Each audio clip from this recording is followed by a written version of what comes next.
السلام علیکم every one, کیا حال ہے؟ کیسے ہیں آپ سب لوگ؟ امید ہے کہ آپ سب لوگ بالکل ٹھیک اور خیر عافیت سے ہوں گے، اور آپ دیکھ رہے ہیں Fariha Ali vlogs channel. Welcome back to my channel. اور آج کا ولاگ جو ہے اس میں ہم بہت ہی اچھی باتیں کرنے والے ہیں، اور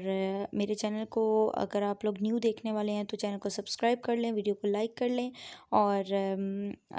غور سے دھیان سے باتوں کو سننا ہے آپ نے، اور اس پر عمل کرنے کی بھی کوشش کرنی ہے، اور انشاءاللہ جب ہم لوگ اس پر عمل کریں گے تو ہمیں خود سے بھی دلی سکون ہوگا اور اچھا لگے گا۔ تو میں شروع کروں گی اپنی بات حضرت علی مشکل کشا کے قول سے، کہ انہوں نے اپنے ایک قول میں فرمایا کہ ساری دنیا کے سارے لوگ تجھے اپنے فائدے کے لیے چاہتے ہیں، اور صرف تیرا رب تجھے تیرے فائدے کے لیے چاہتا ہے۔ تو اس سے یہ ثابت ہوتا ہے کہ اللہ تعالیٰ کی ذات جو ہے وہی صرف ایک واحد ذات ہے جو آپ کو مطلب آپ کے فائدے کے لیے ہی اللہ تعالیٰ چاہتے ہیں۔ اللہ تعالیٰ، آپ اگر کوئی کام کرتے ہو تو اس سے اللہ تعالیٰ کو کوئی فائدہ نہیں ہوتا اس میں۔ اگر آپ اچھے کام کرتے ہو تو آپ کا فائدہ، اگر آپ برے کام کرتے ہو تو آپ کا ہی نقصان ہوتا ہے۔ تو اگر ہم اچھے کام کرتے ہیں تو اس میں ہمارا فائدہ، اور اللہ تعالیٰ کی وہ واحد ذات ہے جو ہمیں ہمارے فائدے کے لیے ہی چاہتی ہے اور ہم سے پیار کرتی ہے بغیر کسی مطلب اس کو یہ نہیں ہوتا کہ یہ بندہ میرے لیے میری عبادت کرے یا میرے لیے کچھ کرے تو مجھے اس سے کوئی فائدہ ہوگا، بلکہ آپ کے فائدے کے لیے آپ سے ہی پیار کرتی ہے۔ تو اللہ تعالیٰ سے بات کرنے کے لیے ضروری ہے کہ جو رب ہمیں اتنا چاہتا ہے اور اتنی ہمارے لیے جو ہے وہ آسانیاں پیدا کرتا ہے، ہمارے لیے مشکلات کو ختم کرتے ہیں اللہ تعالیٰ جب ہم ان سے دعا کرتے ہیں تو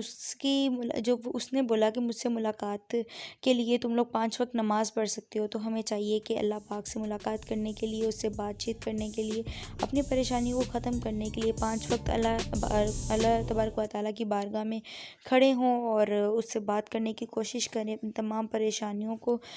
اس کے آگے پیش کریں، اور انشاءاللہ اللہ تعالیٰ جو ہے وہ سنتا ہے اور بندوں کی پریشانیوں کو جو ہے وہ حل بھی کرتا ہے۔ تو ہمیں یہ کوشش کرنی چاہیے کہ اللہ تبارک و تعالیٰ کی بارگاہ میں جو ہے سجدہ ریز ہو کر اپنی پریشانیوں کو جو ہے ان کے آگے بیان کریں اور ان سے جو ہے مدد مانگی جائے۔ اور سب سے بہتر طریقہ ایک تو یہ ہے، ہم لوگ نماز کے ذریعے اپنے جو ہے اللہ تعالیٰ سے باتیں کر سکتے ہیں، اور دوسرا طریقہ ہے قرآن پاک۔ قرآن پاک میں ہم لوگ جب قرآن پاک کو دل سے اور اچھی نیت سے پڑھتے ہیں تو اللہ تعالیٰ سے ہم باتیں کر رہے ہوتے ہیں اور اللہ تعالیٰ ہم سے باتیں کر رہا ہوتا ہے۔ اور کبھی آپ قرآن پاک کو بترجمہ پڑھیں تو آپ کو پتہ چلے کہ اللہ پاک ہم سے کیا کیا باتیں کر رہے ہیں، کیونکہ ہماری زبان اردو ہے اور قرآن پاک عربی زبان میں ہے، تو ہمیں اس کو سمجھنے کے لیے اس کو ترجمے کے ساتھ پڑھنا بہت ضروری ہے۔ اور میں ایک بڑی خوبصورت بات آپ کو بتاؤں کہ انسان جب نماز پڑھتا ہے اور اگر اس کو یہ مطلب اس کے دل میں یہ چیز ہو کہ اس کو اگلی نماز کا انتظار ہو، اور اس کو مطلب اس چیز کا بہت زیادہ انتظار ہو کہ اگلی اذان کب ہو اور میں اس کی نماز پڑھوں، تو وہ یہ سمجھ لے کہ اس کی جو پہلی نماز ہے وہ قبول ہو چکی ہے۔ اور قرآن پاک کے بارے میں آپ کو بتاؤں کہ اگر تم قرآن پاک کو آنکھوں سے دیکھو گے تو الفاظ نظر آئیں گے۔ اگر ہم لوگ آنکھوں سے قرآن پاک کو دیکھیں تو ہمیں الفاظ نظر آئیں گے، اور اگر ہم دماغ سے دیکھیں گے تو ہمیں علم نظر آئے گا اس میں، اور دل سے دیکھیں گے تو محبت نظر آئے گی، اور اگر اپنی روح سے دیکھیں گے تو ہمیں خدا نظر آئے گا۔ تو یہ بہت ہی خوبصورت بات ہے جو میں نے آپ کو بتا دیا، اور آپ نے جو ہے اس کو خود سوچ کے دیکھیں جب میں نے آپ کو یہ بتایا کہ واقعی ہم جب قرآن پاک کو سامنے کھولتے ہیں تو ہمیں صرف الفاظ نظر آ رہے ہوتے ہیں، اور اگر ہم اس کو دماغ سے اس کو سمجھ کے پڑھتے ہیں اور اس پہ عمل کرنے کی کوشش کرتے ہیں تو اس میں بہت زیادہ علم ہمیں ملتا ہے۔